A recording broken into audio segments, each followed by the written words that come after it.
This week on the Big Thunder podcast, you'll soon have one more option on where to spend your downtime and lay your head when you're on your magical vacation. We've got the details. All that and much, much more. Buckle up. And here's your hosts, Bo and Abby. I gotta tell the people. So, I've injured my back coughing this week. You know, because this is 37. And I'm having a hard time, leaning into the mic. And you in general always have a hard time talking to the microphone the way it is. I know. So we're gonna have to scooch or something because I can't really lean that. I can put the microphone closer to me. Yeah. Okay, we'll try that. Let's get right to the roundup. Welcome to the Big Thunder podcast, where we round up all the news out of Disney and Universal. If you're new to the roundup, this is where we take a look at the biggest stories out of the week out of Disney and Universal. It's less breaking news and more, hey, did you hear about this? Mm-hmm. So, hey, did you hear about a new resort coming to the Magic Kingdom area? I did hear about a new resort coming to the Magic Kingdom area. Back in November of 2018, Disney announced that a resort hotel would be added to that area, the area that once housed the now defunct River Country Water Park. I am not familiar where this is. Is it to the left? It's in the Fort Wilderness area along Bay Lake. Yes. Okay. The River Country Water Park, it was one of the first water parks to be themed, and it was supposed to be Tom Sawyer's swimming hole. They really went in. Is it because we're from the Midwest that it's that? It's not for that us. Stuff doesn't feel. I think if you were from Missouri, you might have a stronger, affection for Mark Twain and his. I mean, characters. It's not that I don't enjoy or like it. It's just there's so much in Magic Kingdom that's that vibe. Well, 3 people in the 80s were killed there. 2 people drowned. One of them contracted a brain-eating amoeba. That's my nightmare. And then it closed for the season, as the water parks do, in 2001, and then just never reopened after 9/11. And then it was quietly shut down. Basically, it was the longest one, and then in the 90s, they had their 2 other water parks, and those became more of a priority, so this one just got quietly shut down. Are those the parks we know now? Yes. Blizzard Beach and Typhoon Lagoon? Yes. In 2018, they said that area was going to become a new resort called Reflections, a lakeside lodge. Construction even started, but then 2020 happened. So from 2018 to 2020, they were working on it. Yes. Okay. But then it stopped, and then it was eventually just canceled. But now it's being revisited as the Lakeshore Lodge. I wonder why they changed the name and the concept and all of that. Well, it was called Reflections, a lakeside lodge, so it's not a huge shift. I know, but I like Reflections. I don't know, it sounds more Disney magical than what it just the Lakeside Lodge. Yeah, I don't know. This resort will be inspired by the majesty of nature and its enduring influence on Disney artists. So it's art of animation in the woods? Sounds like it, yeah. Fun. So, but yeah. Interested to see how that one goes. It is going to be a DVC resort, or at least Reflections was going to be a DVC resort. I think this one is too. If you're that close to Magic Kingdom, it's going to be a DVC. Yeah. Which that doesn't mean other folks can't stay there. It just means that they'll have the bigger, fancy rooms for DVC guests. Other things going on in the world of Disney. It was announced that Disney, ESPN, and the NBA would team up for Dunk the Halls, the first real-time animated NBA game. Animated? So, yes. So they've done Space Jam? Kind of. So they've done similar games before. Basically, they have this technology. Sony has developed this technology called Beyond Sports. Okay. And what it does is without getting into the weeds too much, basically it can analyze a sports game in real time and do motion capture, and wow, you can turn them into animated characters. So somebody really loved Space Jam.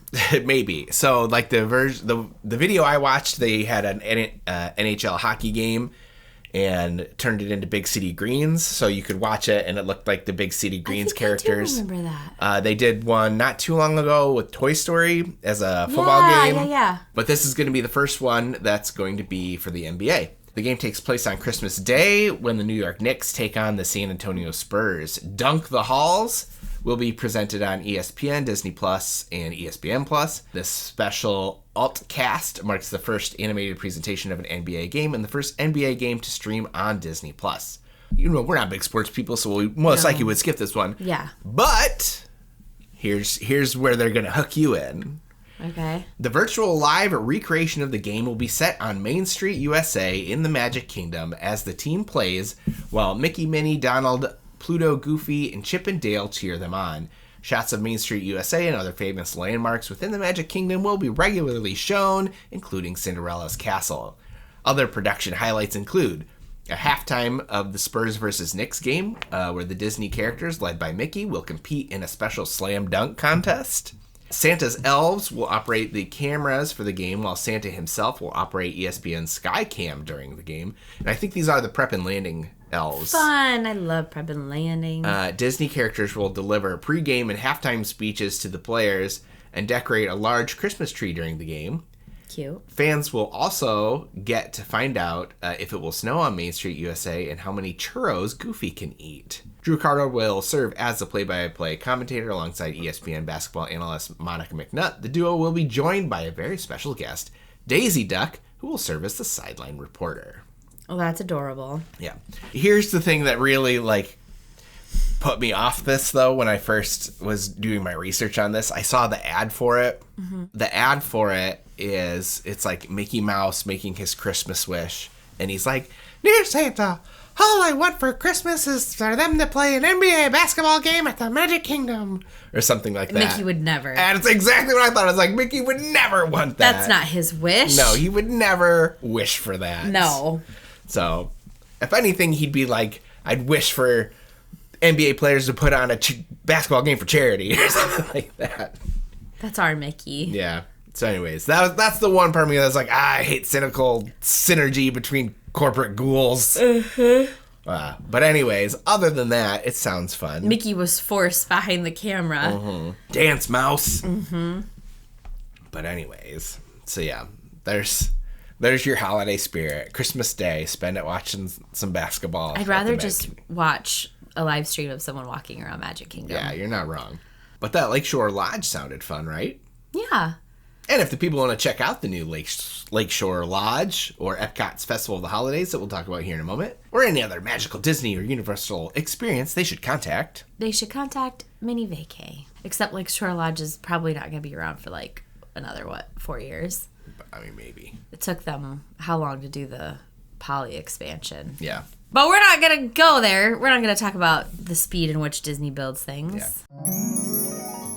Here on Big Thunder Podcast, we like to keep things as real and authentic as possible. And one hard truth is that for as amazing and magical as a trip to Disney or Universal can be, planning one can be a little intimidating and sometimes even frustrating. What are the best parks for my family? What are the best places to stay for my budget? Do I really need to wake up at 4 a.m. 2 months before my trip to book dinner reservations? It can definitely be a lot. But that's where Minne Vacay can help you. We are certified Disney and Universal travel planners who specialize in taking the hard stuff off of your plate. We love waking up at 4 a.m. for Disney stuff. And not only are our services completely free to you, but when you book a vacation package with us, we'll send you a $25 gift card. Minne Vacay is a part of Gateway to Magic Travel, an authorized Disney vacation planner and Disney earmarked agency. Check us out on social media. We're on Facebook and Instagram to get the ball rolling on your next magical adventure, or you can also see all of our information at minnevacay.com.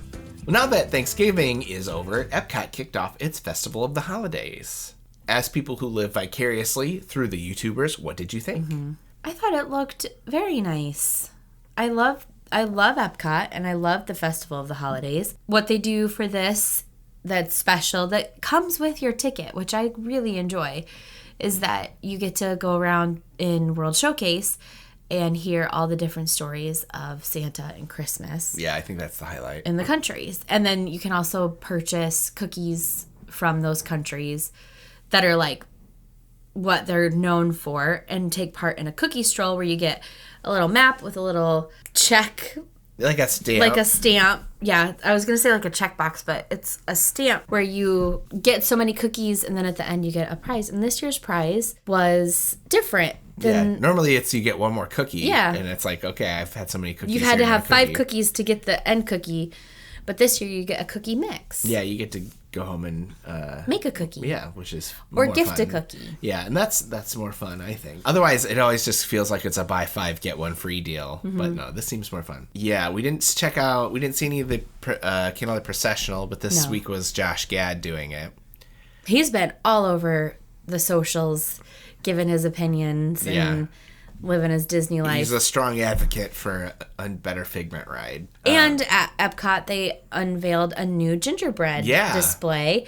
They made Spaceship Earth, which is the giant golf ball, into a gingerbread display. And that did look cool. It looked very cool. It has lights and music, and it's at Communicore Hall, which is Communicore Hall. Which is Communicore Hall. It, with Communicore Hall, we were always saying maybe once the festivals roll around, it'll be a better use of the space. This was its time to shine, and it seems like it's maybe a bit dull. Skosh underwhelming. A little bit. Hall. We've given you the benefit of the doubt that he'd be a magical wonderland come holiday season, and I'm really surprised. So let's take a little trip down memory lane. So Epcot had construction being done at the front of the park for 4 years. Yeah, it seems like it. Like, it was a long time. And I'm sure a lot of that had to do with supply chains and the time that we were in around 2020. And so finally this summer, the construction walls came down. Things were finally complete. And Disney had been promoting Communicore Hall as this like place that was going to be the it place. It was going to have like demonstrations and it was going to be like this amazing place. Yeah, this like spectacle of innovation and like nothing we'd ever seen before. And like the concept art was just like really cool. And in reality, so far, it's just been a really large conference space. Yeah. That is like nothing special. It replicates airport. A lot of people have commented how it feels very like airport. Or like any other Holiday Inn ballroom. Yeah, like it's very not Disney. And so everyone's just kind of been like, well, maybe for this is when it'll really show. This is when it'll really show. And pretty much all they did, it seems like, is they put up a little display of trees. Yeah. Like the size you would think of as like a department store window. Yeah. And then Spaceship Earth as a gingerbread, which isn't even part of the space. That somebody else did that and brought that in. Yeah. So it's not like you could like watch them assemble it or anything like that. And it's like the beach club and all the different resorts have gingerbread displays, and they're so cool. It's something that if you've not done, I think everybody who can should take the time, if they are down there at the right time, to go look at the gingerbread displays. They're amazing. But like that Communicore Hall doesn't get that. Yeah. Get that clout and recognition. Like they didn't do that. Yeah. I don't know. But it does have a cool light show every 30 minutes on that gingerbread Spaceship Earth. Yeah. So I like that you're being really negative. We need to bring this back to positivity. Hopefully, maybe next year, once they get their feet on the ground a little more and they hear feedback, maybe next year. Well, if you just look at like Jollywood, got a lot of flack its first year, and I feel like this time around it's kind of turned it around a bit and is doing a lot better. So, maybe by this time next year, Communicore Hall will be this like must see place to add into your Disney trip. Yeah. Cautiously optimistic. Absolutely. And honestly, if you're going to Epcot for Communicore Hall, you're not going for the right reasons. So.